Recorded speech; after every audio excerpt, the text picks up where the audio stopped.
Hey there everybody, welcome back to the Planes, Trains, and Comic Books channel. My name is Matt, and today we're going to review Tenement number 1.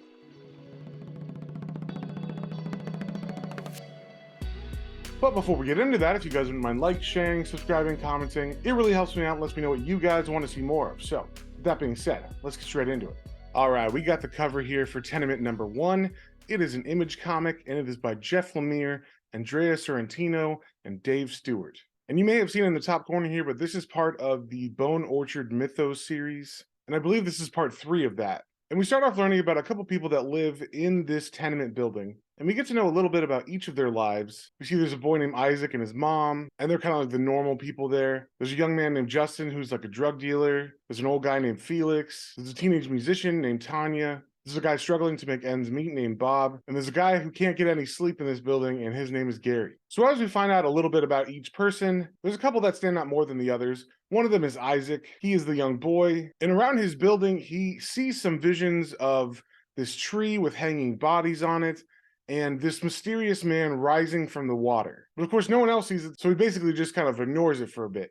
One of the other major players is Bob. We get to know a little bit more about him. When he comes home from work, we see why he's in such a desperate situation. Turns out his wife is sick, and he is in extreme debt trying to care for her. We also see that not everything's well between the group of people, because as Isaac comes home, he witnesses Gary, the guy who can't sleep, and Felix, the old man, arguing, because Gary thinks the reason why he can't sleep is because all the noise Felix is making in his apartment. But Felix doesn't know what he's talking about. So we cut to later that night where we see all of them in their own apartments doing their own thing. And there's definitely some tension building here in the narration over these panels where it's saying, it will begin soon they will be on the path, but we don't know exactly what that means yet. But we can see that Gary can't sleep because he's hearing noises. Bob is looking at the paperwork for a new life insurance policy he took out on himself. And it just seems that the others are getting some kind of weird feeling that's making them feel restless and not able to sleep either. So Gary can't take it anymore, and he finally goes outside and heads across the hall to confront Felix about the noise. And when he does, he notices that the noise isn't coming from Felix's room. It's coming from this light bulb in the middle of the hallway. And when he looks at it, he finds this giant fly inside of the bulb. We see Isaac has gone outside to take a walk because he can't sleep. And we also see that that life insurance policy was foreshadowing for what Bob was thinking about doing, because on this page we see him going to the top of the building and he is about to jump off.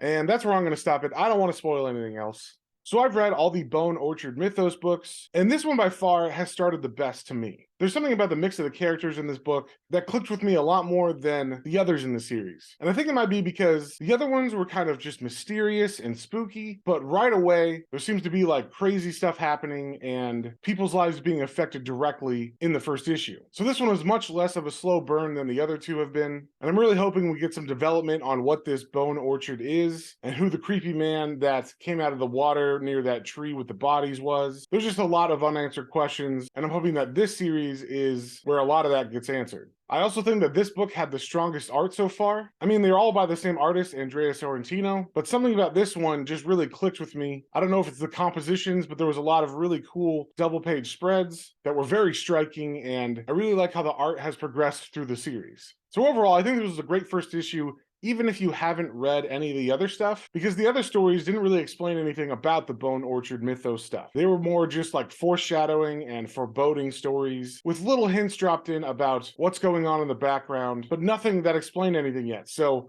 this is actually a good point to jump on. And like I said, I think this one is the best one so far, at least starting off. I like the mix of different characters a lot. You have the ones that are kind of normal. You also have the ones that have a lot of tension between each other, like Gary and Felix. There's also a character in here that I like that's a bit of a trope, but it seemed like Isaac was kind of like a shining kid because he was seeing like the behind the scenes world around his building, but they didn't dig into it too much. They just kind of teased it. So I'm going to give this book a 4.5 out of 5. I think it was a very strong start, and I enjoyed it quite a bit. And if you like creepy, foreboding horror, this is definitely a book for you. So if you saw anything you like, definitely go pick that up at your local comic book store, and we will see you all in the next one.